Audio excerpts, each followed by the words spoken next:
Hello everyone and welcome back to my channel. If you're new here, my name is Ksenia, and not long time ago my team and I received an approval from the Portugal StartUp visa program, which we're super happy about. So here on this channel I'm sharing our fresh experience, and in this video in particular we're gonna talk about the application form, how you have to fill it out, what documents you have to attach, and everything is right on my screen. So continue watching this video, and if you like the content, please share it with other people and don't forget to like it. Thank you in advance, and let's get started.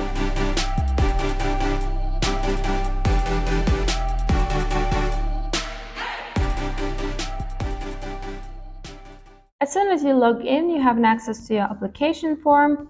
Here the field number is empty because you only get it when you submit the form. And here we see 5 different sections, and we start with the first one, which is identification of the project. We start with giving our project a title. So in this field you don't have to write any description, just the name of your company, of your future business. Typology of the project, here you're choosing whether your company exists already or it's a new one. And in our case, it was a new company, but if you have an existing one, make sure you'll be able to provide all information, including financial information about your project, in the section number 5, which is called existing company. Then we have business areas. You're choosing what areas your project belongs to, whether it's ICT, tourism, health, sea, whatever. And now the most interesting and maybe one of the most difficult parts, brief description of the project. Here you have a limitation of 2,500 characters with spaces, which is super important. I know that this might be one of the toughest things for all founders to write about the project because there are so many things you want to say about it. However, you have to make it really compact, you have to make it really attractive for the people who are going to read it.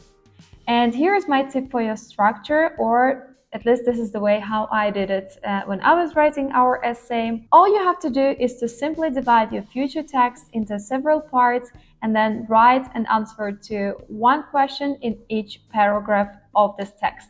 The first paragraph is going to be the answer for the question why. Why are you doing this project? Why is it so important for the planet, for the region, or some other people or places? The second paragraph is the answer to the question what.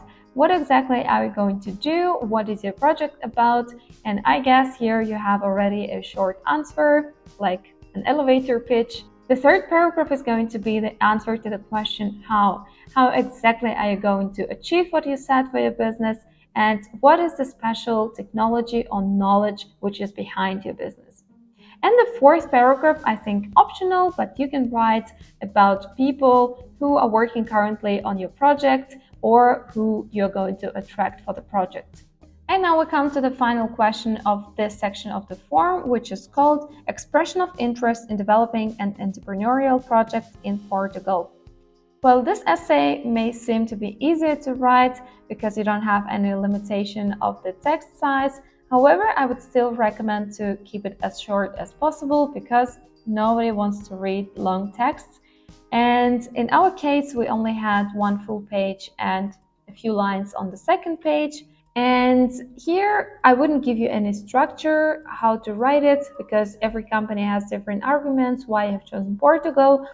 And what we mentioned in our essay were a bit of the story, how we came up with the idea of the project, what steps were done before we have realized that we want to move to Portugal, what Portugal has we cannot find anywhere else, and what our future business would potentially give back to this country. And I actually would recommend you to brainstorm on this topic by yourself or with your team, not only because of writing this cover letter, but because incubators, when you have calls with them, often ask this question and they want to hear why you have chosen Portugal, why you have chosen their incubator.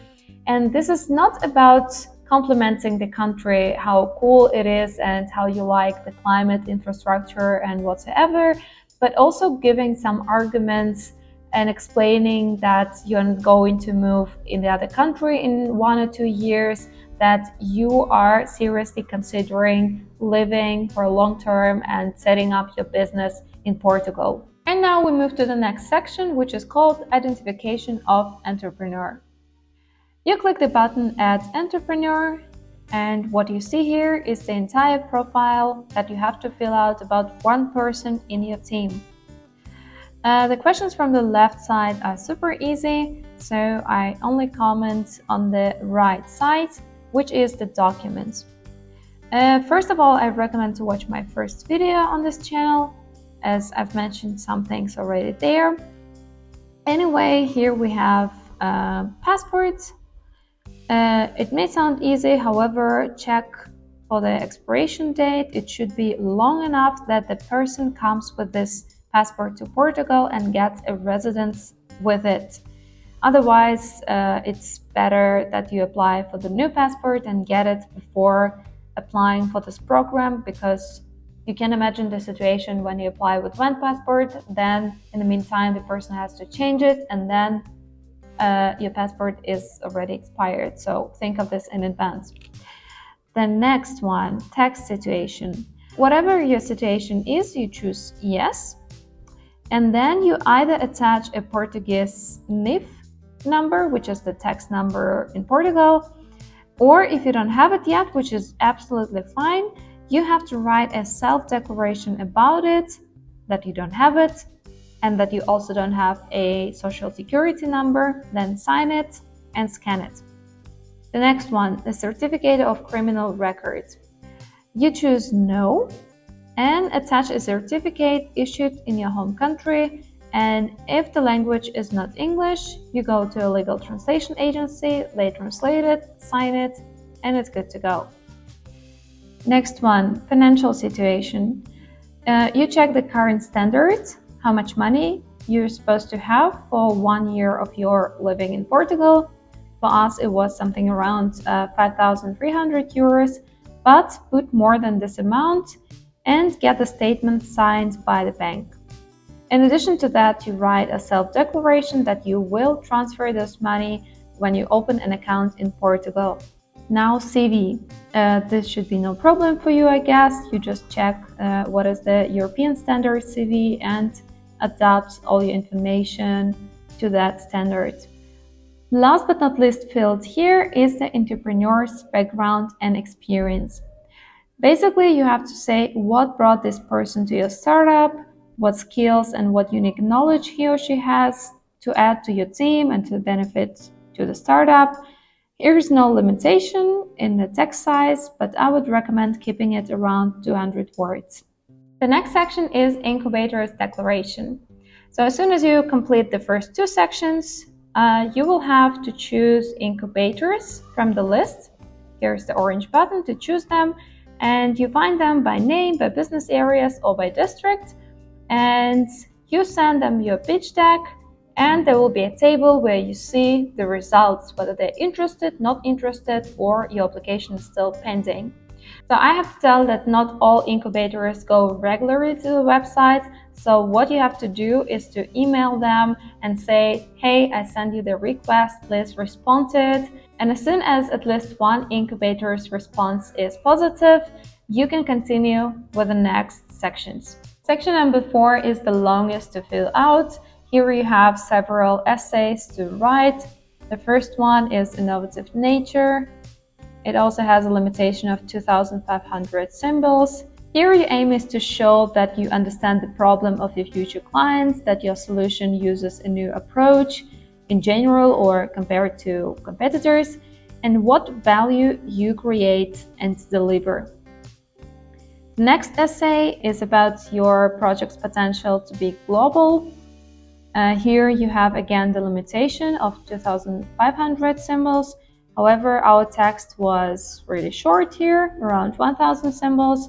What I wrote was, yes, our product is created to be global. Here's the statistics that people need it, and just 1-2 sentences how it's going to work. The next one, identification of the technology that supports the innovation of the service.